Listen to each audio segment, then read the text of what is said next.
अस्सलाम वालेकुम। मैं इब्रार अहमद महर एडवोकेट। तकरीबन 2 दिन कबल जहांगीर तरीन के भाई आलमगीर तरीन की मौत हो गई, जिनके बारे में ये कहा जाता है कि उन्होंने खुदकुशी कर ली, लेकिन मेरा ऐसा ख्याल नहीं है। मेरा ख्याल ये है कि उनकी जायदाद को हथियाने के लिए ये सब ड्रामा किया गया है। उनकी मौत खुदकुशी की वजह से नहीं हुई, उनका कत्ल किया गया है।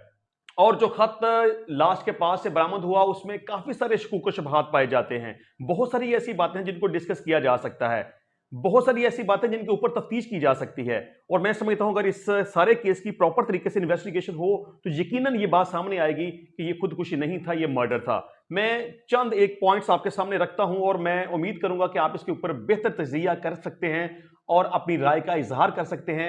मैं बतौर वकील चंद पॉइंट्स का तजिया करूंगा और आपके सामने कुछ ऐसी बातें रखूंगा जिससे आपको अंदाजा होगा कि ये सारा सीन खुदकुशी नहीं लगता, मर्डर लगता है।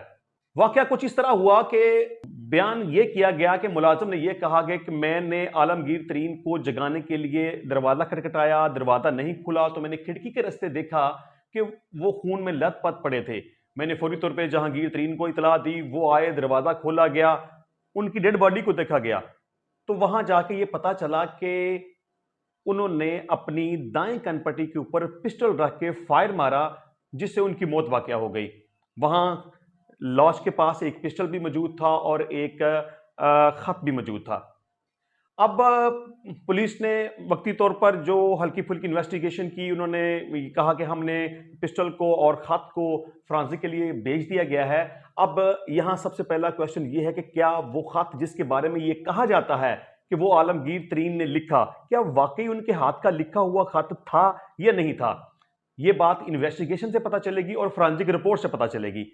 फ्रांसिक रिपोर्ट अगर तो मंजे आम पे आ गई और हकाइक पे मबनी हुई तो ये बात सामने आ जाएगी कि क्या वाकई ही वो खत आलमगीर तरीन का था या नहीं था। अगर तो वो खत वाकई आलमगीर तरीन का था तो फिर शायद हो सकता है कि उन्होंने खुदकुशी की हो।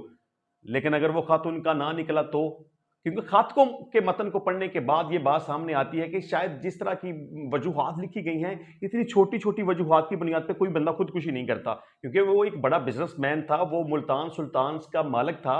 उसे बाजार कोई ऐसी परेशानी नहीं थी, ना कोई ऐसी किसी किस्म की कोई बीमारी थी, ना इस बीमारी का उन्होंने कभी अपने जिंदगी में उसका जिक्र किया और तस्करा किया, और ना इस हवाले से उनकी फैमिली के किसी मेंबर ने ये बात की। बल्कि हत्ता कि अभी भी उनके फौत होने के बाद उनके दोस्तों की तो एक स्टेटमेंट आई है, लेकिन घर के अफराद की और मुलाजिम की कोई स्टेटमेंट नहीं आई।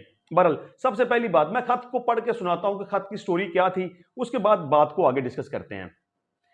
खत के बारे में ये कहा जाता है कि जी इसमें लिखा है कि मैं अपनी जिंदगी से प्यार करता हूं। 6 महीने पहले तक मेरी जिंदगी इत्मीनान बख्श थी। मुझे जिल्दी बीमारी है जिसकी वजह से मुस्तकिल स्टीराइड लेना पड़ती है।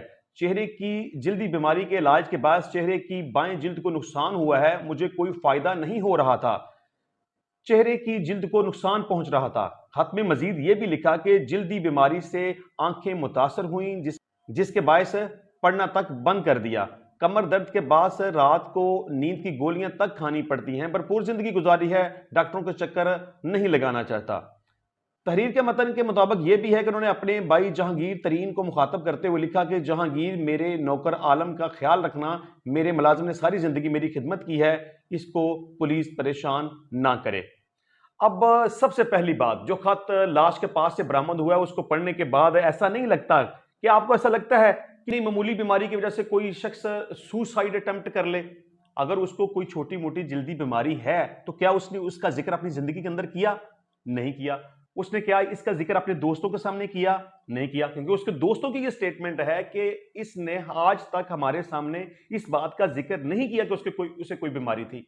अगर आंखों का कोई मसला था, नजर सही तरीके से नहीं आता था, तो इस वो तो बड़ी सिंपल सी बात है, उसकी ट्रीटमेंट की जा सकती है, उसकी ऐनक लगवाई जा सकती है।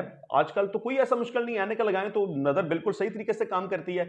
बहरहाल, खत के मतन को पढ़ने के बाद यही अंदाजा लगता है कि इस वजह से खुदकुशी आमतौर पर नहीं की जा सकती।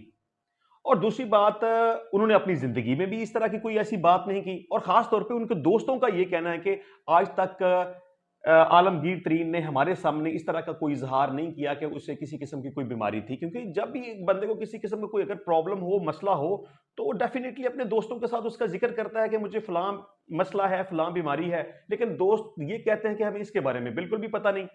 अब दूसरी इसमें बात आएगी कि उसके मुलाजम को शामिल तफ्तीश नहीं किया गया।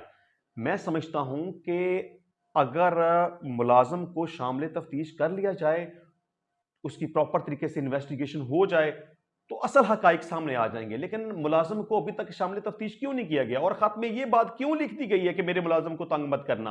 हालांकि मैं समझता हूं कि बात ही मुलाजम से शुरू होती है। मुलाजम को पकड़ना चाहिए, उसकी प्रॉपर तरीके से इन्वेस्टिगेशन होनी चाहिए, हकाइक आज खुद सामने आ जाएंगे।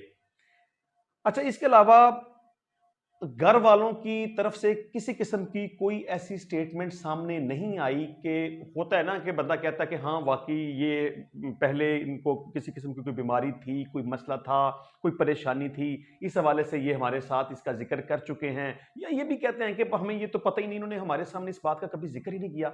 जहांगीर तरीन की तरफ से, उसके किसी फैमिली मेंबर की तरफ से किसी किस्म की कोई स्टेटमेंट रिकॉर्ड के ऊपर नहीं आई कि जिसमें वो इस खदशे का इजहार करें या परेशानी का इजहार करें कि हमारा भाई था, उसने तो कभी अपनी बीमारी के बारे में हमसे जिक्र नहीं किया, या हमें उसकी बीमारी के बारे में इल्म था, या हम ये सोच भी नहीं सकते थे कि वो इस तरह का अमल कर सकता है।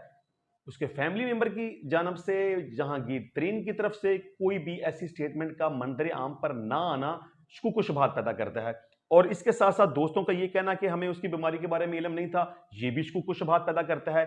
मुलाजम के बारे में ये कहना है कि इसको शामिल तफ्तीश ना किया जाए, ये भी शुकूक व शुबहात पैदा करता है। मुलाजम को शामिल तफ्तीश ना किया जाना, ये भी शुकूक व शुबहात पैदा करता है। उनका इतना छोटे लेवल के ऊपर जनाजा पढ़ा जाना, यह भी शुकूक व शुबहात पैदा करता है। प्रॉपर तरीके से जनाजे की अनाउंसमेंट नहीं की गई, लोगों को इन्फॉर्म नहीं किया गया, जनाजे का बाकायदा एहतमाम नहीं किया गया, रिश्तेदारों तक को नहीं बुलाया गया। बिल्कुल एक छोटा सा मुख्तसर सा, तकरीबन 10 और 15 लोग तकरीबन होंगे जिनकी मौजूदगी में यह जनाजा पढ़ा गया। आखिर क्या ऐसी वजह थी कि इतना मुख्तसर सा जनाजा किया गया? और इससे भी बड़ी बात, उनका कोई वाली वारिस नहीं था, उनकी शादी नहीं हुई थी, तकरीबन 63 साल उनकी उम्र थी, वो गैर शादीशुदा थे और वो अभी शादी करना चाहते थे। अब यहां एक सवाल उठता है कि जब तक वो शादी नहीं करना चाहते थे तब तक तो उनकी मौत इस तरह से नहीं हुई, लेकिन जब उन्होंने अपनी शादी का फैसला कर लिया, इंगेजमेंट कर ली, दिसंबर में शादी करना चाहते थे, तो उन्होंने खुदकुशी कर ली। किस तरह से? क्योंकि अगर वो शादी कर लेते और शादी कर लेने के बाद उनकी अगर औलाद पैदा ना होती और वो दुनिया से चले जाते किसी भी तरह से, तो बीवी को उनकी कुल प्रॉपर्टी में से 1/4 हिस्सा मिलता, मतलब कि बीवी चौथे हिस्से की मालिक बन जाती। और अगर कोई बच्चा पैदा हो जाता तो फिर तो प्रॉपर्टी किसी भी दूसरे शख्स के पास नहीं थी जानी, जितनी भी उस शख्स की प्रॉपर्टी थी कि सारी की सारी उसके बीवी और बच्चों के दरमियान तकसीम होनी थी।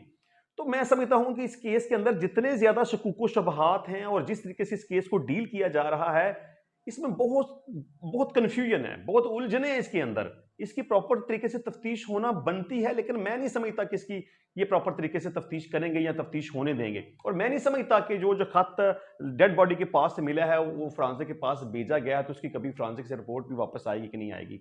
बहरहाल इस सारे सीन को जिस तरीके से बनाया गया, मैं समझता हूं कि मेरा ऐसा ख्याल है, मुझे ऐसा लगता है कि इस केस की प्रॉपर तरीके से तफ्तीश होनी चाहिए, क्योंकि ये बज़ाहिर खुदकुशी लगता नहीं है, ये मर्डर लगता है। और मुझे ऐसा लगता है कि शायद जायदाद को महफूज करने के लिए ये सारा प्लान किया गया हो, उनका कत्ल करके उसको खुदकुशी का रंग दिया गया हो, मकसद सिर्फ ये हो कि इसको साइड पे लगाएं और अपनी जायदाद और प्रॉपर्टी को महफूज करें, क्योंकि वो करोड़ों अरबों रुपए का मालिक था। अगर इस तरह से उसकी शादी हो जाती और उसकी बीवी आ जाती और वो मर जाता, या उसके बच्चे हो जाते तो फिर मर जाता, तो फिर जायदाद तो किसी को नहीं ना, जायदाद तो उसके बच्चों के पास जानी थी। तो जायदाद को महफूज करने के लिए, चूंकि वो शादी करना चाहते थे, उनको मर्डर कर दिया गया और उसे खुदकुशी का रंग दे दिया गया।